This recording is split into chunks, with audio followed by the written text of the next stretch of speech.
So many people think that happiness and healing is unattainable, or they kind of just wait around to be happy again, waiting to be whole again. But it does not work like that. What's up, boo? Welcome back to my channel. My name is Gabby, and over here I talk about healing and how to find mental peace after going through hell in life to actually be happy. And in this video I'm going to give you 5 things to restart your healing journey. So let's get to it. So if you've been through some things in your life, regardless of what it is, and those things have been weighing heavily on you, and you've just had a hard time getting back into the motion of things, getting back to feeling somewhat normal and getting into a routine, it could just be because you need a good refresh or restart into healing so that you can walk back into who you know you are, so you can keep living the life that you know you're supposed to be living. Okay, so the first way that you can restart your healing journey is to 1, cry if you need to. There is so much negativity around crying. It's pointless. It's not going to help anything. It's a waste of time. It's not going to change anything. And the fact of the matter is that that is not true. It's actually scientifically proven that crying detoxes your body. Like, it literally releases toxins and hormones associated with stress from your body. It also releases endorphins, which are happy hormones that will calm your body and even promotes better sleep. And this is just a few things. There are so many more things that crying can actually do for you. But I know a lot of people, when they cry, they feel weak or useless, or people think it means that they're weak or incapable of solving their problems. And I know this firsthand because that's how I used to feel for so many years. Every time I cried, I didn't like crying. Even after my brother passed away, I was so sensitive during that time. Every time something happened, it would somehow just link back to me thinking about my brother, and I would just cry again. And every time I cried, I just felt like I was just incapable of handling everything that I had going on, when really that's not even the case. I shouldn't have felt that way, and if you or anybody you know feels that way, you shouldn't feel like that either, because crying is a normal and natural human response. We were literally created with the response mechanism of crying because things are gonna make us cry. It's healthy and it's normal and it's okay. And if you don't want anybody to know that you were crying, you don't have to let anybody know you were crying. You just cry on the low. Like, ain't nobody gotta know, okay? But crying is very essential to healing and restarting your healing journey. And even if you're not the type of person that is a crier, the fact is that you just have to let your emotions out. Even if crying doesn't fit the bill for you, you naturally just don't cry. If you're upset or mad, the fact is you just need to feel whatever it is that you're feeling. Give your emotions a chance to play their part and do what they were supposed to do. Do what they are supposed to do as well. So all of these emotions that we have in are very important in healing. So just make sure that your feelings get their turn and that you let those emotions out and let them do their thing. The second thing you can do to restart your healing journey is start talking to God. I'm telling you. And if you are not a believer in God and you're watching this video and you're like, bruh, just meditate. You can meditate. It kind of puts you back all in one space. There's so many things going on in life, going in within you right now during this time for you. So it's good to kind of just bring it all in. Just take a moment to relax, spend some time to yourself, listen to some slow like jazz music with no lyrics. Come back down, keep yourself at peace. Meditating is something that is good for everyone, whether you believe in a higher being or not. It's really good to start talking to God, because the thing is, people are not always going to be available to you. There's always going to be somebody that's busy or has something going on, or somebody else they need to talk to, especially as you get older. Now, when you're in high school and in college, you have a lot more time to like hang out, talk to people, kick it with your friends. But as we get older, more people are getting engaged, married, people are having babies, building families, people are starting businesses, people are working 40-hour weeks, people are trying to get their life together, life right. We just don't have this type of time that we used to have when we were younger. So you're not always going to have someone to be there to be for you like you want, or even sometimes like you need. But baby, God ain't going nowhere. And that is just so comforting to know that anytime that you need to talk, he is there. He wants you to come talk to him, and he's ready to listen, and he's always going to listen. He's not rude. He doesn't interrupt. He is just an awesome listener. And that in itself is just so relaxing to know that someone's there, to know that he is there, to always listen to you every time you call on him, every time you need to talk, every time you need to pour something out. It will be like a weight being lifted off of your shoulder every time that you have a conversation with him. And if you want to get closer to God, that's really one of the best ways to get started, because it's just like a relationship with a friend.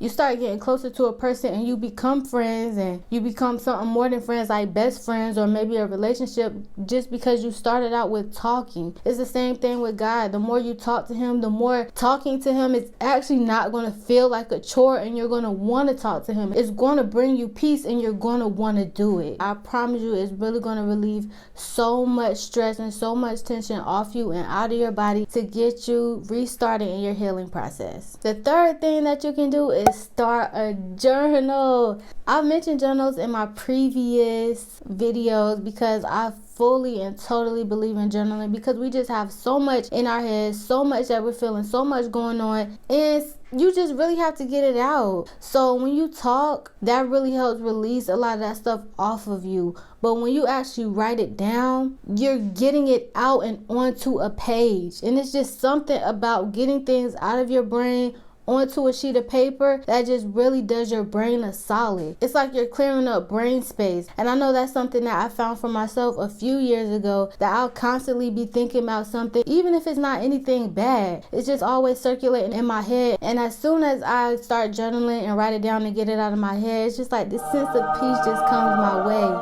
I just feel good that it cleared out some space in my head, and it gives me more room to give attention to something else. So journaling is a great way to restart your healing journey, because it's a great way to express how you're feeling. It's something personal. It helps you stay connected with yourself. So if you go back and read through some of your journals, you actually learn some things about yourself. You might actually start hitting breakthroughs if you recognize a pattern. It's a great way to see your growth, and you can really see how far you've come, because when you're going through the motions, it can kind of seem like nothing is happening or nothing is going on. But if you journal and then go back, even if it's something minor, you just be like, oh my gosh, yeah, like I don't even do that anymore. I don't even say that anymore. That type of stuff needs recognition. Anything that you conquer, anything that you grow through is an accomplishment, and journaling will really capture all of that. So it's a great outlet to have, and it's also an awesome way to track your progress. The next thing you can do to restart your healing journey is take a social media break. I don't care what type of content it is, how often you get on, what platform it is, it doesn't matter.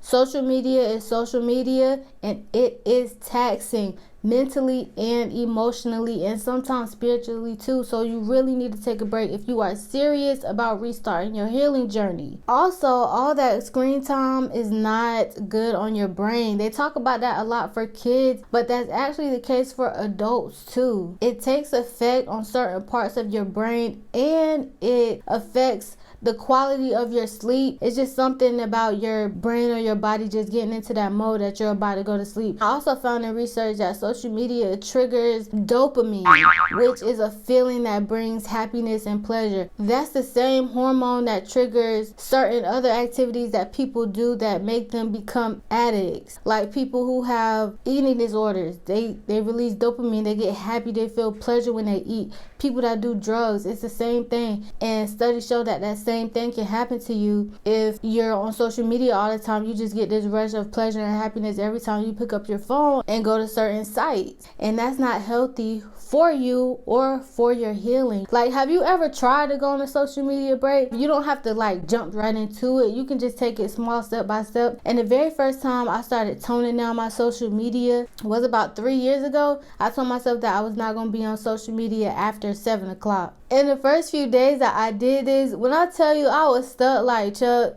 bruh, I was stuck like Chuck. I was really sitting there like, okay, what do I do now? And I just kept feeling this itch to get my phone and just look real quick. I be having fun out there, y'all. Make sure y'all follow me on Instagram at Gabrielle S. Walker. But anyways, it can get addicting even if you don't realize it, and it's emotionally and mentally taxing because sometimes we start playing this comparison game, this envy game. You see so many things that people have that you wish you had or that you want, or you trying to understand how they get to live that life and you living this life and all this other stuff, like just all this other stuff. People really make it look like their lives are so freaking perfect on social media. They really do, because I know a few people personally from the outside looking in. Their social media be lit and they be looking so happy, but I know them and I know some of the stuff that they be going through, and they be going through hell. So just for me knowing this personally, I'm like, just because somebody make their life look top notch on social media, that don't mean it's the case. And a lot of times it's really not. But if you don't know that person or know what they have going on, you can easily fall into this trap. You can get so pulled into all of this stuff that you see, and sometimes we just need a break. Being on social media can really truly make you an ungrateful and envious person if you don't catch and control yourself. Detox your mind, your spirit, give your brain a break as well. You really want to get your healing on it popping, make sure you take a break from social media. And the last thing I have for you today, although I'm sure there are more, but these are 5 very important ones that I wanted to get out to you right now. The last one is to be honest with yourself. And I know that might sound like, what? Like, why would I lie to myself? But no, I don't think people are really aware how often they lie to themselves. We all do it or have done it at some point, even if we don't realize that's what we did. And it's possible to sometimes not straight up lie to yourself, but avoid the truth. Like, for example, on that TV show, My 600 Pound Life, a lot of times Dr. Now's clients, they do not know how much they weigh. Sometimes it's because they know they're too big to get on a scale for the scale to actually tell them what they weigh. But most of the time they don't know how much they weigh because they don't want to know. And I don't even think that's something as extreme as people on My 600 Pound Life, even on different weight loss shows and videos and things like that. So many times the trainer or a family member or whomever will ask them, how much do you weigh? How much do you think you weigh? And they don't know. And they don't know because they say, I'm afraid of what it might be, or I don't want to know. It's almost like you lying to yourself when you do that. Because in order for you to move forward in your life, to start pushing through this healing journey, you need to know the truth. How can you ever really lose weight or treat your body how you're supposed to treat it and you don't even know how much you weigh?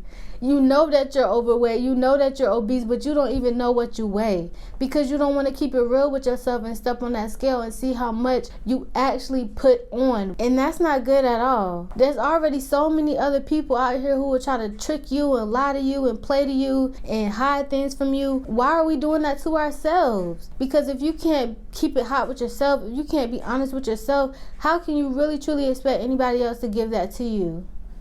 I don't think you can. That wouldn't be fair. If you're going through something and you're telling yourself, I'm okay, I'm all right, I'm good, everything cool, like, I'm okay, and you're actually not okay, you're lying to yourself. You don't need to be doing that. You don't need to be trying to convince yourself of something that is not true. Because if you don't face the fact that you're actually not okay, like seriously not okay, how are you ever going to be okay? How are you ever going to be happy? How are you ever going to be great if you can't even admit to yourself that you're not okay? To tell somebody else that you're okay and you're not okay, that's one thing. I know sometimes you don't want people in your business and you trying to figure yourself out and how you feel and all that. All right, I got it. But if you're not okay and you're telling yourself okay, that's not okay. If you don't be honest with yourself and really stare at that problem in the face and admit that you have a problem or that there is a problem, you're never gonna get past it.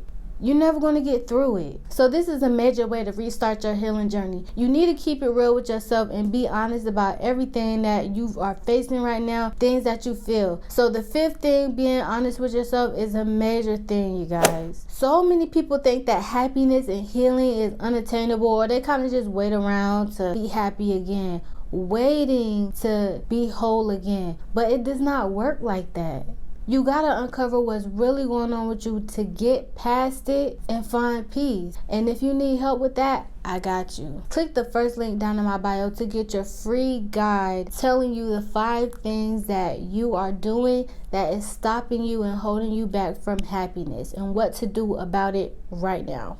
Y'all know I be up here giving y'all the tea. Not just about things I be pulling out the air, but things that I've been through really and truly in my life. This is not some information that you can just go Google and find it on Google. No, this is real life experience that this guide was created from, that I'm telling you, I know for a fact will help you. So make sure you go get your guide and stop playing around with your peace and happiness, okay? But I hope this video has been helpful to you, and if it has, share it with a friend so that we can all heal and be happy out here, okay? But that's it for now, y'all, and until next time, and peace and love, I'm out.